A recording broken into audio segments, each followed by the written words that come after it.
बिस्मिल्लाहिर्रहमानिर्रहीम। अस्सलाम वालेकुम। मेरा नाम है ज़ीशान उस्मानी। आज की वीडियो बड़ी अहम है। इस वीडियो ने काफ़ी दिन तक बहुत ज़्यादा डिस्टर्ब भी रखा कि फ़लस्तीन के लिए हम लोग क्या कर सकते हैं। हम लोग एज एन इंडिविजुअल, एक ऑर्डिनरी सिटीज़न के तौर पे, एक आम शहरी के तौर पे, जिसमें के पास ज़्यादा वसाइल भी नहीं है, ज़्यादा ताकत भी नहीं है, मुल्की सतह पे भी कुछ नहीं कर सकते। हाँ, हम लोग अपनी आम सतह के ऊपर क्या कर सकते हैं जिससे फ़लस्तीन की मदद हो सके। जहाँ हमारे मज़लूम बहन भाइयों की, बच्चों की, माँओं की जो बमबारी में मर रहे हैं, उनकी हम किसी तरह मदद कर सकें। मैं आपको 9 तरीके बताता हूँ। इन 9 तरीक़ों की मदद से आप फ़लस्तीनियों की कुछ ना कुछ मदद कर सकेंगे और इसका इंशाल्लाह ताला लॉन्ग रन के ऊपर इम्पैक्ट, शॉर्ट टर्म में भी और लॉन्ग टर्म में भी उसका इम्पैक्ट ज़रूर पड़ेगा। पहला काम जो फ़लस्तीनियों के लिए कर सकते हैं वो है डोनेट। जितनी आपकी इस्तिताअत है, आप 5 रुपये कर सकते हैं, 10 रुपये कर सकते हैं, 20 रुपये कर सकते हैं, तो डोनेशन दे दीजिए। पिछली वीडियो में बहुत सारे लिंक शेयर किए थे, अभी कुछ लिंक और शेयर कर रहा हूँ। अब तो पाकिस्तान में भी दारुल उलूम कोरंगी वाले जो हैं, मौलाना तकी उस्मानी साहब का ग्रुप है, ये लोग भी इमदाद जमा कर रहे हैं। और कुछ नहीं तो दारुल उलूम से रब्ता कर लीजिए। आपके पास लोकल कोई मदरसा होगा, किसी बड़े मदरसे को आप जानते होंगे, किसी NGO को आप जानते होंगे जो फ़लस्तीन के ऊपर अल-खिदमत फाउंडेशन वाले हैं, मेरे ख्याल से वो भी लेके जा रहे हैं, सिलानी वाले हैं, उनसे बात कीजिए। जो भी लोग फ़लस्तीन के अंदर इमदाद भेज सकते हैं आप उनको दे दीजिए। ईजी पैसा से 20 रुपये भेज दीजिए, 5 रुपये भेज दें, 10 भेज दें, 1000 भेज दें, 10,000 भेज दें। जो आपकी इस्तिताअत हो, उस इस्तिताअत के मुताबिक जितना कंट्रीब्यूट कर सकते हो उतना कर लीजिए। उस चिड़िया की मानिंद जो आग को अपनी चोंच में पानी भर के बुझा रही थी, कि कम से कम आपका नाम जालिमों के साथ ना लिखा जाए, कम से कम आपका नाम मुनाफिकों के साथ ना लिखा जाए। मुनाफ़िकत हमारे मुल्क में इतनी ज़्यादा रच बस गई है कि बड़ी हैरानगी होती है कि बंदा मिले और उसमें मुनाफ़िकत की या मुनाफिक की खूबियाँ या खामियाँ ना पाई जाए। हम सुबह शाम बात करते हैं, आप सिंध क्लब चले जाएँ तो आपको आपके साइज़ की ना 5-5 फुट की शराब की बोतलें मिलती हैं, बिल्कुल कराची के बीचों बीच है। कोई पाकिस्तान की ऐसी अशराफिया नहीं है जो पीने पिलाने से शगफ ना रखती हो। बहुत ही मुश्किल से ब्यूरोक्रेसी का कोई ऑफिसर आपको मिलेगा जिसके घर की पार्टियों में आप चले जाएँ तो वहाँ पे डांस ना हो रहा हो या वहाँ पर ये पीने पिलाने का शुगल ना हो रहा हो। तो उस मुनाफ़िकत से जंग आलूद ज़िंदगी के अंदर थोड़ी सी ईमान की रमक के लिए कोशिश किया करें कि डोनेट कर दिया करें। सदका देने से आपकी मुसीबतें भी टलती हैं और ये जंग भी हल्के हल्के उतर जाता है। दूसरा काम और जो बहुत ज़रूरी है, जिसमें थोड़ा सा आपका दिमाग भी लगेगा और आपको लॉन्ग टर्म सोचना भी होगा, वो ये है कि याद रखें, सिंपल देखते रहें। और आप देख तो सकते हैं, आप किसी को कुछ कह नहीं रहे, सुन तो सकते हैं, देख तो सकते हैं, तो अपने कान खुले रखें, अपनी आंखें खुली रखें। ज़ुबान नहीं बोल सकते, बंद रखें भले, लेकिन देखते रहें कौन क्या कर रहा है। जो बाइडेन साहब जाके इसराइल के बराबर में खड़े हो गए और उन्होंने बोला कि जी हमारी सपोर्ट आपके साथ है और बिल्कुल हमारी आपके साथ हमेशा हमेशा के लिए ता क़यामत गैर मशरूत सपोर्ट आप लोगों के लिए साथ है। हॉस्पिटल के अंदर बम मारा, उस पर भी उन्होंने वो उसमें क्या कहते हैं, उसमें शक का बीज बो दिया कि जी वो तो हमने नहीं मारा था, वो उन्होंने अपने आप को ही मार लिया। अपने उनके मरीज़ थे और अपने मरीज़ों ने खुद ब खुद अपने आप को मार लिया, यानी कत्ल भी वो हुए और अपने कातिल भी वही खुद थे, जान छुटी।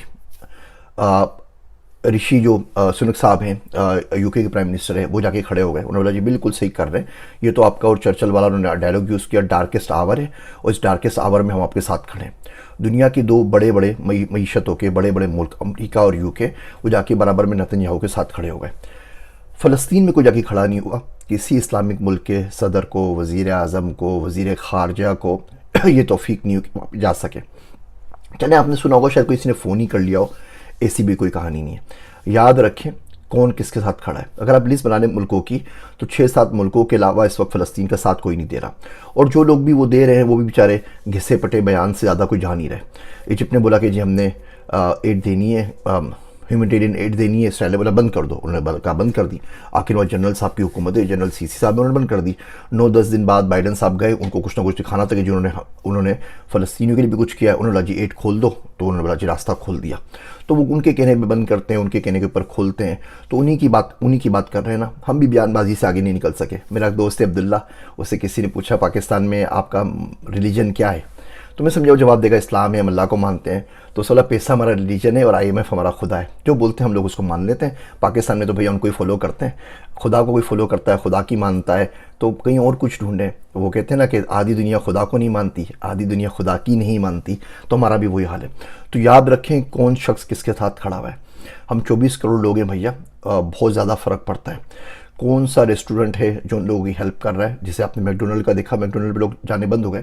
इवन अब जियो की हेडलाइन देख लीजिए, अभी वार स्टार्ट हुई है, 2-2, 3-3 दिन के बच्चे वहाँ पर मर रहे हैं और जियो की हेडलाइन आती है कि हमास हिट इसराइल रिटेलिएट्स बैक। सबसे पहले उनको हमदर्दी है कि जी इसराइल के ऊपर तो हमास ने अटैक किया था, उसके बाद वो बेचारे रिटेलिएशन कर रहे हैं, ये उसकी हेडलाइन थी। तो आप और कुछ नहीं कर सकते, तो ज़िंदगी में बाइकाट तो कर सकते हैं ना। आप बोल दीजिए जी जियो का बाइकाट करना है, हम और हमारी नस्लों में से कोई शख्स इनको 1 रुपये का इश्तहार नहीं देगा और घर में टीवी नहीं देखेगा। इतना तो आप कर सकते हैं ना। आपका बिजनेस है, आप शान फूड है, आप टपाल है, आप बैंक हैं, आप कुछ भी अच्छे खासे इश्तहार देते हैं। अपने नस्लों पर पाबंदी लगा दीजिए कि ये लोग फ़लस्तीन के साथ नहीं खड़े थे, हमारी अगली नस्लों तक हो गया ना। ताक़यामत गैर मशरूत आपके साथ हैं। आप बोल दीजिए ताक़यामत गैर मशरूत, इस उसूल पे कोई बात नहीं होगी। इनकम मक्तों को किसी ने कोई इश्तहार नहीं देना, उससे फ़र्क पड़ेगा। इन बिजनेसेस के साथ बिजनेस नहीं करना, उससे बहुत ज़्यादा फ़र्क पड़ेगा। अब बाकी देख लीजिए, आप अपने लोकल से शुरू करें ना। आपके लोकल बहुत ज़्यादा पॉलिटिशियंस थे ना, वो सारे नाचते फिर रहे थे और गाते फिर रहे थे, बड़ी बड़ी बातें करते थे। शाह महमूद कुरैशी साहब थे, असद उमर साहब थे, शफकत महमूद साहब थे, हमारे खुर्शीद शाह हैं, शीरी रहमान है, बाकी लोग हैं। 1-2 को छोड़ के, रज़ा रब्बानी, शीरी रहमान को छोड़ के बाकी को देख लीजिए। फ़लस्तीन की हिमायत में किसने कुछ कहा है? आपके पास वोट लेने आएंगे ना अभी कुछ महीनों के अंदर, तो आप पूछिएगा जी फ़लस्तीन पे आप कहाँ थे? भंग पी के सो रहे थे, आपका कोई बयान नहीं आया। बयान ही नहीं आया, बाकी तो बात करना, अपने रिसोर्सों को इस्तेमाल करना, फंडिंग करना, डोनेशन करना तो बहुत दूर की बात है। कौन सा पॉलिटिशियन आपने देखा है कि जिसने ला के आज 20 लाख का, 25 लाख का, 10 लाख का, 5 लाख का चेक दिया हो और उन्होंने बोला कि मैं अपने फ़लस्तीनी बहन भाइयों के लिए चेक दे रहा हूँ और आप लोग भी दीजिए? तो लोगों को याद रखिए, इवन आप जिन बड़े बड़े इन्फ्लुएंसर्स को फॉलो करते हैं, बड़े बड़े वो गुरु होते हैं और टेक गुरुज होते हैं, मुझे बताइए ना बिल गेट्स ने कौन सी स्टेटमेंट दी है फ़लस्तीन के हक़ के अंदर? इलोन मस्क ने क्या बोला है? उनको छोड़ दीजिए, आप दीपक चोपड़ा को फॉलो करते हैं, रोबिन शर्मा को करते हैं, टोनी रॉबिन्स को करते हैं, उनमें से किस कमबख्त ने क्या बोल दिया है? वो गेरी को फॉलो करते हैं। पाकिस्तानी इन्फ्लुएंसर्स की बात कर लें, डकी भाई ने कुछ बोला हो, आज़ाद चाय वाला को देख लीजिए, हिशाम सरवर को देख लीजिए, रेहान अल्लाह वाला को देख लीजिए, तनवीन नादला को देख लीजिए, शाही जोया को देख लीजिए। मुझे नहीं पता बोला या नहीं बोला, मैंने इतनी कोई रिसर्च नहीं की। मैं आपसे सिर्फ ये कह रहा हूँ कि आप देख लीजिए, याद रखिए कौन किसके साथ खड़ा है, कौन इसराइल के साथ खड़ा है, कौन फ़लस्तीन के साथ खड़ा है और कौन शख्स न्यूट्रल है। वो किसी की भी बात नहीं कर रहा। सब लोगों की अपनी मजबूरियाँ होती हैं। यूट्यूब के ऊपर मैंने पिछली फ़लस्तीन की वीडियो बनाई थी, चाहा प्रमोट करूं तो यूट्यूब ने उसको बैन कर दिया। यूट्यूब ने बोला कि जी आपने इसराइल के अंदर पॉलिटिकल एड्स चलाए। अब वो इसराइल में थी नहीं, वो तो पाकिस्तान में थे, मुसलमान मुल्कों में चलानी थी। इसराइल मैंने अर्जेंटीना के अंदर तो उसको यूज़ नहीं किया था। उन्होंने जी अर्जेंटीना के अंदर आपने ना पॉलिटिकल एड चलाने शुरू कर दिया, तो उन्होंने पूरे का पूरी वीडियो बैन कर दी। तो ये तो हरकतें होती रहती हैं, प्लेटफॉर्म उनका है, जब तक अपने प्लेटफॉर्म नहीं होंगे, और वो होंगे भी नहीं हमारे पास, जो हमारी हरकतें हैं उस पर कभी फिर बात करेंगे, तो ये तो बर्दाश्त करना पड़ेगा। तो सबकी अपनी अपनी मजबूरी रही होगी, लेकिन फिर भी देख लें अपने से किसने क्या कोशिश की, और फिर कोशिश करें कि फिर आप वो भाइयों के साथ नहीं खड़े, आप उसके साथ नहीं खड़े रहें, कल उन पर भी वक्त आएगा। थोड़ा सा अमेरिका में तूफ़ान आ जाए, बारिश हो जाए, कुछ हो जाए, तो ये लोग 2-2 घंटे की, 3-3 घंटे की ट्रांसमिशन कर रहे होते हैं जैसे इनकी माँ मर गई है, या हॉस्पिटल के ऊपर अटैक हो गया और किसी ने उसकी पूरी फुल कवरेज नहीं की। थोड़ी सी इतनी बायास आप देखेंगे ना, आपको खुद नज़र आ जाएगी। यहाँ लोगों में मुनाफकत नहीं है। मेरी वो दोस्त एक लोरी सीगल, जिसे CNN पे मैंने इंटरव्यू किया था, उसके फेसबुक पे गया तो वो आंसू से रो रही थी, बता रही थी कि जी यहूदियों के साथ ये हो गया, इसराइल में ये बमबारी की, इन लोगों को मार दिया, इन सिविलियंस को मार दिया। उसको इजहार करते हुए कोई शर्म नहीं आ रही थी। आप जाके लिंक्डइन देख लीजिए, जितने ज्यूज़ हैं उन्होंने अलग ऐलान लिखा हुआ है जी हम इनके साथ हैं, उन्हें कोई शर्म नहीं है।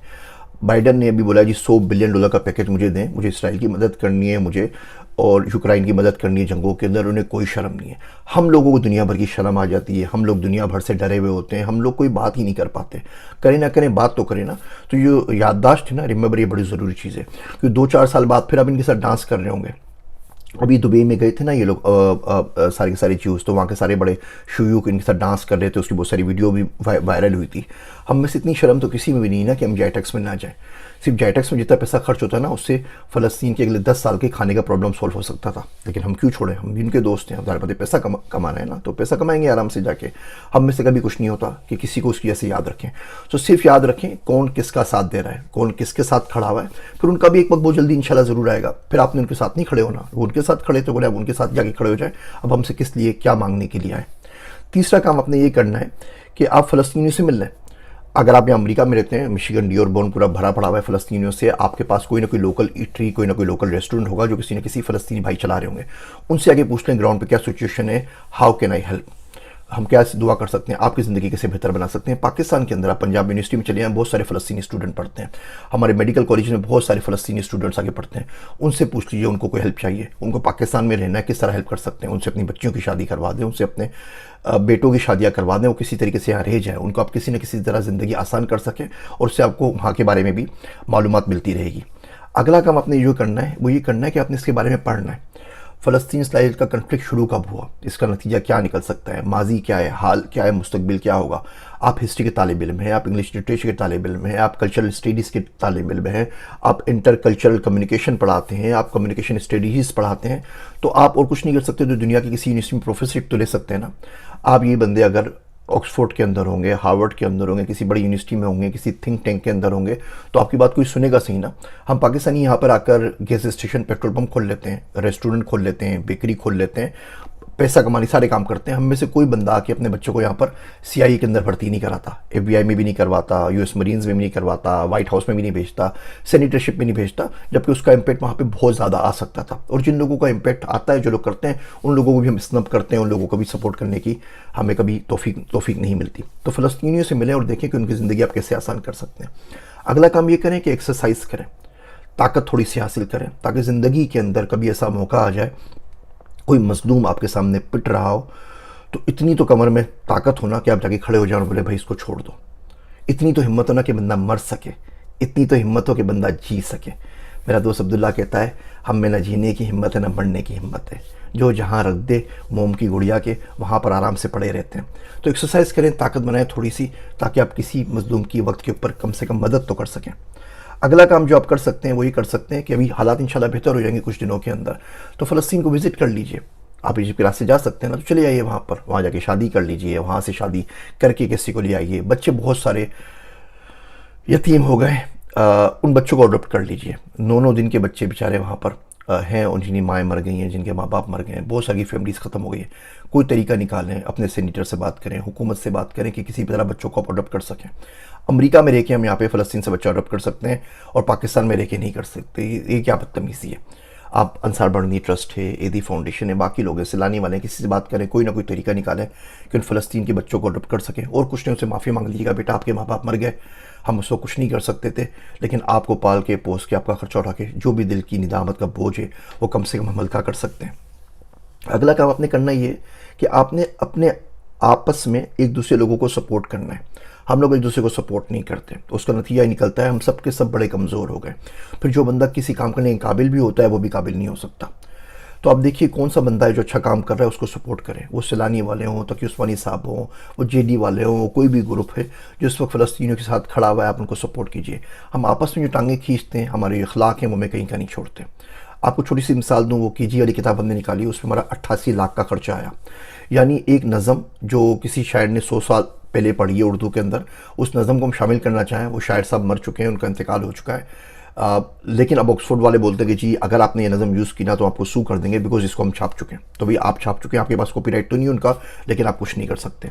अब नज़म नहीं लिखनी है, बाकी काम नहीं करने। खैर हमने वो बुक निकाली 88 लाख की, 2000 में बेच रहे हैं, और 10 दिन के बाद उसकी PDF मार्केट में आ गई। लोग बोलते हैं PDF हमसे 50 रुपये में ख़रीद लें। इस तरह की हरकतें करते हैं। तो उसके बाद 3 महीने बाद दूसरी बुक आनी थी पहली क्लास की, अभी वो साल हो गया, वो साल बाद आ रही है इंशाल्लाह, इस महीने आ जाएगी। तो जो लोग काम कर रहे हैं उनको कोशिश करें किसी न किसी तरह सपोर्ट करें, ताकि उनके पास सरमाया हो, ताकि उनके पास ताकत हो, तो कोई अच्छे काम कर सके। इसी तरह आपस में टांगे खींचते रहेंगे तो कोई भी आगे नहीं बढ़ेगा। जो बिज़नेस आप लोकल देखें कि आगे बढ़ रहा है, जो स्टार्टअप आगे बढ़ रहा है, जो लोग आगे बढ़ रहे हैं, उनकी पूरी सपोर्ट करें, बिकॉज पूरी दुनिया उनको दबाएगी। यूट्यूब बोलेगा आप एड नहीं चला सकते, उनकी वीडियोज़ बंद कर देगा, फेसबुक उनको तंग करेगा, गवर्नमेंट तंग करेगी, बाहर वाले तंग करेंगे। थोड़ी बहुत कर कोई बंदा नज़र आए जो कोशिश कर रहा है सही सिमत के अंदर, तो कम से कम उसकी टांगें खींचने से बहुत बेहतर है कि उसको सपोर्ट कर सकें। मुझे ना करें, किसी और को करें ज़रूर, जो भी बंदा काम कर रहा है। अगला काम जो आप कर सकते हैं वो काम ये कर सकते हैं कि आप वो स्किल्स सीखें जो इस किस्म की सिचुएशंस में आपको काम आएंगी। आपको साइबर सिक्योरिटी आती है, आपको हॉस्पिटल सेटअप करना आता है, आपको वार टाइम के अंदर नर्सिंग का काम करना आता है। हमारे पास कितने लोग ऐसे हैं जो वार टाइम के ऊपर जाके, इस वक्त मैं फ़लस्तीन जिनको भेज दूँ तो वो जाके वहाँ पे कोई काम कर सकें, कोई मरीजों की मदद कर सकें, कोई लोगों को गाइड कर सकें, कोई सिविल डिफेंस में कर सकें। सिविल डिफेंस के तो हमारे पास भी कोई कंसेप्ट नहीं ना, खुदा न खासा जंग चढ़ गया तो क्या करना है। और ये आप लोग आराम से बैठे हुए ना कि घरों में बैठे हुए, तो ये आप लिख लीजिए कि ये हाल हमारा भी होना है। ये इंडिया इसी तरीके से कश्मीर पे आएगा और कश्मीर को निकाल निकाल के भेजेगा कि पाकिस्तान की तरफ जाओ।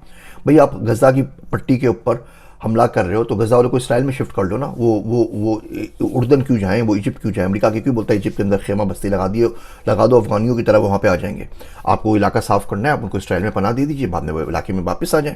सबके सब पुश करते हैं। हम लोगों से भी इतना नहीं हुआ कि हम बोले कि जी हमारे कुछ फ़लस्तीनी भाई आना चाहें तो हम उनको सपोर्ट कर देंगे। 3.7 मिलियन 37 लाख अफगानी भी तो आ गए थे ना, 7 लाख तो अभी तालिबान के बाद हमारे पास मुल्क के अंदर आ गए। तो वहाँ से अगर लाख 2 लाख आ जाएंगे तो क्या होगा। हमें इतनी हिम्मत भी नहीं, हम इतना भी नहीं बोल सकते कि भाइयों हम आपके साथ खड़े, खुदा न खासा कुछ हुआ तो हम पाकिस्तान की अस्करी फौज आपके साथ खड़ी हुई है। सिवाय बयानबाजी के हमसे कुछ नहीं होता। अगला काम अपने ये करना है कि आपने पढ़ना शुरू करना है। जितना ज़्यादा पढ़ेंगे इस्लाम के बारे में, फ़लस्तीन के बारे में, उतना ज़्यादा आप जान सकेंगे, लोगों को जानकारी दे सकेंगे, इस्लाम से करीब हो सकेंगे। अब बोले कुछ नहीं कर सकता ना फ़लस्तीन के लिए मैं, तो मैं ऐसा करता हूँ मैं कुरान को हिफ्ज़ कर लेता हूँ, ऐसा करता हूँ मैं हदीस का आलिम बन जाता हूँ, ऐसा करता हूँ कि मैं कुछ ऐसी चीज़ें सीखता हूँ कि किस चीज़ के ऊपर इस्लाम के ऊपर दुनिया में एतराज़ किया जाता है, जिसके ऊपर आके मैं काम कर सकूँ। और आखिरी एडवाइस जो मेरे दोस्त अब्दुल्ला ने दी है, बहुत काम की है, वो आपको समझ में नहीं आएगी लेकिन फिर भी सुन लें। अब्दुल्ला कहता है कि हमारा कोई गुनाह हमसे बहुत करीब होता है, वो हमारा अजीज़ तरीन गुनाह होता है, मोस्ट फेवरेट। हम सारी चीज़ें छोड़ देते हैं, उसके ऊपर बात नहीं करते।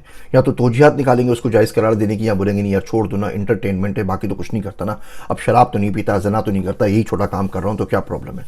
उस गुनाह को आइडेंटिफाई करें वो क्या है। वो आप किसी लड़की से फ़ोन के ऊपर बात करते हैं। हम लोगों को बड़ा हराम का चस्का लग गया पाकिस्तान में। बीवी बराबर में सो रही होती है और मुंह दूसरी तरफ करके ना मोबाइल के ऊपर किसी और के साथ लगे हुए होते हैं। तो ऐसे बहुत सारे फेवरेट गुनाह होते हैं। या आप नेटफ्लिक्स देखते हैं, या आप मूवीज़ देखते हैं। वो दोस्त अब्दुल्ला कहता है कि थरकते हुए बदन के बदले तड़पते हुए लाशें देख लिए जाए ना तो इंसान इंसान बन के रहता है। हम सुबह शाम वो रील्स के ऊपर थरकते हुए बदन देख रहे होते हैं, और ये तड़पते हुई लाशें जो आ रही हैं फ़लस्तीन में नज़र, उसको नहीं देखते, उसको स्किप करते हैं। इनको देखा करें, इन ज़ख्मों को ना रिसने दें, इनको इनको इनको इनको सुखाए नहीं, इनको भूल ना जाए। इनको देखते नहीं कि पता चले कि दुनिया में क्या हो रहा है और आपकी बारी आने वाली है। इतने ज़्यादा ना कोई बकरे की माँ कब तक खैर बनाएगी। 20 25 30 साल बैठ के रो रहे होंगे, कोई बंदा आके इसी तरह वीडियो बना रहा होगा पाकिस्तान में क्या हो गया। अल्लाह ना करे वो दिन आए, लेकिन हमारे अमाल बिल्कुल उसी डायरेक्शन के ऊपर है। आपको जो अजीज़ तर गुनाह है ना उसको छोड़ दीजिए, अल्लाह के पास जाएं, वो दुआ मांगे कि अल्लाह साईं ये मेरा अजीज़ तरीन मोस्ट फेवरेट गुनाह है, इसके बगैर मेरा गुजारा नहीं होता, मैं डेली करता हूँ। आज मैं गुनाह छोड़ रहा हूँ सिर्फ अपने फ़लस्तीनी बहन भाइयों के लिए। और इस गुनाह को जो सवाब है ना उसकी कोई ना कोई मैनिफेस्टेशन तो होगी ना। हमने हदीस में पढ़ा कि नामा अमाल में होंगे और तराजू में बहुत भारी तो लेंगे, बड़ा वज़न होगा इनका। इसकी जो भी मैनिफेस्टेशन होगी ना वो मैनिफेस्टेशन करके फ़लस्तीन भेज दे। इनका सवाब मेरे बहन भाइयों, माओं को, बेटियों को फ़लस्तीन में भेज दे। इसकी जो भी मैनिफेस्टेशन है, तो ने कहा है ना जुनूद लम तरौहा, तो जुनूद बना के ना इसको भेज दे फ़लस्तीन के अंदर, उनकी मदद कर दे। हम बड़े मजबूर हैं, हम क्या कर सकते हैं सिवाय दुआ के, वो हम कर रहे हैं। लेकिन दुआ के अलावा बहुत सारे काम कर सकते हैं। 9-10 काम बताएं, इन पे कर लीजिए। यकीन करें कहीं ना कहीं से उम्मीद ज़रूर निकल कर आएगी। आपकी जो ये तलब होगी ना, आपकी जो परेशानी है, आपका जो इस्तराब है, उस पर ज़रूर काम कीजिए। मेरा दोस्त अब्दुल्ला कहता है हम सब के सब जल से जुलूस निकाल लेते हैं। सर्वे करवा के पूछ लो कितने लोग हैं मुल्क में, दुनिया के अंदर मुसलमान जो तहज्जुद की नमाज के ऊपर आएँ और रो रो के बोलते हैं लामिया फ़लस्तीन में क्या हो गया, कुछ रहम कर। 1% भी मुसलमान तहज्जुद पे बैठ के दुआ नहीं मांगते कि अल्लाह ये क्या हो गया, हम पे रहम कर। तो अगर आपको इतना भी दुख नहीं है ना किसी के मरने का, 4000 5000 बंदे मर गए, उनकी 6 लाख फ़ौज है, हमास के पास 4000 बंदा भी नहीं है, 2000 वैसे ही मर गया है। और आम फ़लस्तीनी का तो कोई कसूर नहीं ना, वो भी मारा गया है।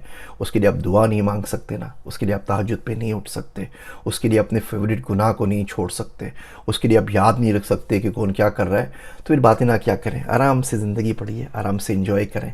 फिल्में देखिए कौन कौन सी नहीं आ रही है। अभी क्रिकेट के मैच भी तो चल रहे हैं भैया, वो चैटेक्स भी चल रहा है, बाकी चीज़ें भी आती रहेंगी। घूमे फिरे आराम से, जो मर रहे हैं उनको मरने दीजिए। जब अपने रब के पास जाएंगे तो सब बता देंगे दुनिया में किन बेज़मीर और मुनाफिकों के बीच में ज़िंदा थे, अच्छा ही हुआ वापस आ गए।